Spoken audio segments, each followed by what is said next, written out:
Pak Kapolri, selamat pagi. Siap, selamat pagi Bapak. Ya, ini saya di Tanjung Priok. Ada banyak keluhan dari para driver kontainer yang berkaitan dengan pungutan liar, pungli di Fortune, di MP60 One, kemudian di Depo Dwipa. Pertama itu. Siap. Yang kedua juga kalau pas macet itu banyak driver-driver yang dipalak sama preman-preman. Ini keluhan ini tolong bisa diselesaikan. Itu aja, Siap. Pak Kapolri. Ya. Iring-iringan Pak Polisi mencari orang, mencari apa namanya tuh, yang korupsi gitu, pungutan liar, pungli. Iring-iringan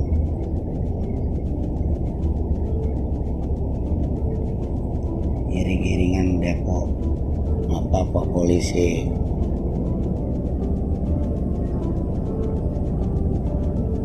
Yang keluar oleh sopir, oleh para pelaku-pelaku ini, kami akan tidak tegas, kami akan kejar sampai manapun. Ya, ini ketegasan disampaikan oleh Pak Kapolda. Tidak ada, sekali lagi, tidak ada uang 1 rupiah pun uang yang boleh keluar, yang dikeluarkan oleh para sopir-sopir kontainer ini, ya, untuk dimakan oleh para pelaku-pelaku pungli ini. Kami akan kejar sampai manapun. Ini sudah merasakan, dan ini sudah semua tempat bentuk pungli apapun di daerah pelabuhan ini, kami akan susuri, tim gabungan akan bergerak. Kami tidak akan segan-segan untuk melakukan penindakan secara represif kepada para pelaku-pelaku ini, karena ini sudah merasakan. Saya sudah katakan tadi, ini adalah penyakit masyarakat. Kalau teman-teman mau katakan sudah berapa lama, ini sudah cukup lama. Ya. Kasarnya orang bilang, tidak perlu lagi dimintai, sopir-sopir ini karena sudah jadi budaya sudah langsung membayar. Bahkan dengan gampangnya mereka melihatkan uang 5.000 ditolak sama mereka, tidak akan diangkat kontainer itu. Nanti kalau sudah 20.000 baru diangkat kontainer itu. Ini oleh operator, dan ini terus berjalan mereka. Mereka kumpulkan di dalam satu plastik, jadi cukup dengan masukkan ke plastik tersebut, kemudian barang diangkat. Sama di pos-pos sudah disiapkan dos-dos. Ya, dus-dus itu. Jadi masuk itu tinggal masuk. Kalau nggak masukkan uang 2.000 atau 5.000, tidak akan boleh. Diputar balik. Ya, ini keluhan oleh sopir kontainer kemarin kepada Presiden. Kami menindaklanjuti semuanya, langsung perintah Kapolri kepada Kapolda. Kapolda juga langsung segera membentuk tim untuk mengungkap. Ini baru saya katakan di permukaan. Kami akan mengungkap lagi lawyer-lawyer. Bahkan kalau memang ini terpimpin ada yang memerintahkan, kami akan tidak tegas semuanya. Ya, ini penyakit masyarakat yang harus betul kita lawan. Kemarin Pak Kapolri sudah meluncing 110. Kami menghimbau kepada masyarakat yang tahu, yang mengalami, baik itu sopir pun apapun, ada yang namanya 110, silakan telepon ke 110. Kami akan quick respon, langsung merespon untuk segera datang ke TKP. Jadi kami mengharapkan juga bantuan dari masyarakat. Masih melihat orang-orang seperti mereka-mereka di belakang ini, segera laporkan. Ya, ultimatum keras juga Pak Kapolda kepada para kapolres untuk menindak segera. Ya, ini ucapan yang disampaikan oleh Pak Kapolda kepada para kapolres tidak boleh main-main. Karena ini adalah para pelaku-pelaku yang memang harus segera kita basmi. Ini preman-premanisme yang mereka lakukan. Negara tidak akan pernah kalah dengan premanisme. Ini akan saya akan sampaikan terus kalimat-kalimat seperti itu. Biar tahu semua pelaku-pelakunya, stop di sini. Ini menghambat perekonomian Indonesia. Di masa pandemi COVID-19 kita ketahui ini. Ya, jangan lagi dibebankan dengan hal-hal mereka mencari keuntungan dalam bentuk premanisme di jalan. Seluruhnya akan kita proses, ya. Bahkan satu yang perlu saya sampaikan lagi, karena mereka sudah berjamaah, saya katakan tadi, Kami temukan di handphonenya itu ada petugas datang ke sana, apa namanya? Hati-hati, ada gerombolan datang ke sini mengganggu kita. Kami temukan di dalam handphonenya mereka. Jadi dia tahu ada petugas mau ke sana, dikatakan itu gerombolan. Ini pelaku-pelaku semuanya. Makanya kami akan proses betul. Cepatnya kami akan lakukan penindakan kepada yang lain-lain juga termasuk. Stop. Ya, mulai hari ini stop. Hari ini sudah cukup lama mereka. Di sini kami akan kenakan di pasal 368 keseluruhannya. Ancamannya adalah 9 tahun penjara. 368 KUHP ancamannya 9 tahun penjara untuk para pelaku-pelakunya. Ini adalah barang bukti yang kita temukan langsung di TKP. Kemarin di JICT tersebut baru saja mengeluh kepada presiden. Kembali presiden, mereka bermain lagi. Jadi memang sudah seperti kayak daging dalam darah, apa? Duri dalam darah ini, duri dalam daging ini.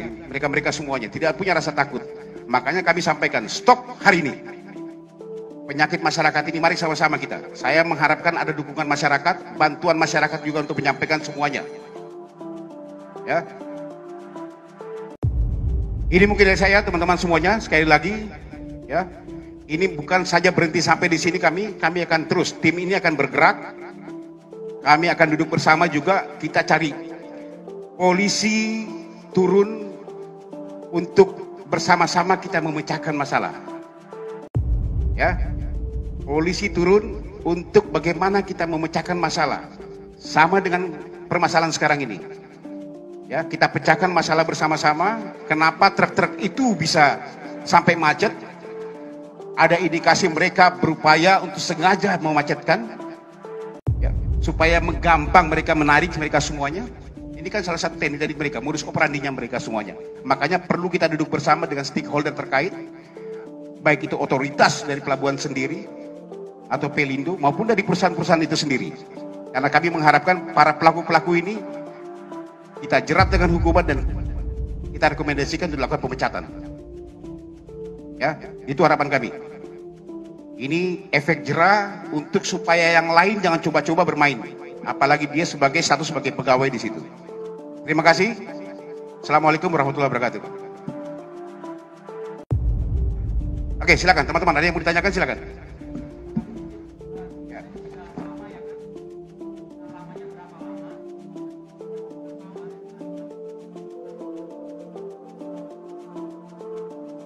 Saya katakan lagi mas, ya, ini sudah cukup lama.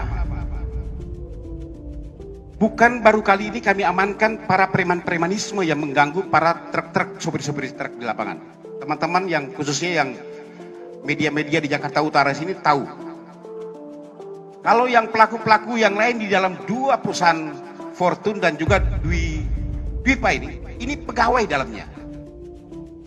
Ini yang dikatakan musuh dalam selimut itu, di dalam internal mereka semuanya. Ya, makanya kami harapkan, ayo laporkan ke kami punya 110, segera laporkan, melihat lagi segera laporkan. Ya, ini di dalam perusahaannya mereka sendiri, mereka bermain. Kalau yang di lapangan-lapangan premanisme itu sudah sering kita lakukan pengungkapan, penangkapan. Ya, tetapi modus-modus operandi sini jadi pelajaran buat kami untuk segera mengungkap di tempat-tempat yang lain. Oke, terima kasih. Ya, makanya kami bilang kami masih dalami, kami akan duduk bersama. Mari kita pecahkan masalahnya. Ini saya udah katakan bahwa ini adalah baru di permukaan yang kita amankan. Ya, saya sudah sampaikan ini baru di permukaan. Apakah layar-layar yang lain juga masih ada lagi? Apakah ada jaringan-jaringan? Apakah ada yang mengendalikan mereka semuanya? Apakah ada yang menyuruh mereka melakukan? Kan ini berjamaah mas. Mas tahu ini penghasilannya, ini bukan mereka masing-masing masuk kantong. Ini ditaruh di dalam satu tempat, nanti lepas piket baru mereka bagi. Penghasilannya satu PT saja ini bisa 6,5 juta satu hari. Ada yang 4 juta, ada yang lebih bahkan di tempat tarik kren ini itu 5.000 sampai 20.000. 5.000 nggak mau dia. 10.000 sampai 20.000. Berapa kontainer yang diangkat satu hari? Kalau kita kalikan 10.000, itulah penghasilan mereka per satu piket. Ya, piket mereka ada yang 8 jam ya. 8 jam nanti selesai itu ketua piketnya bagi-bagi. Ini yang kami akan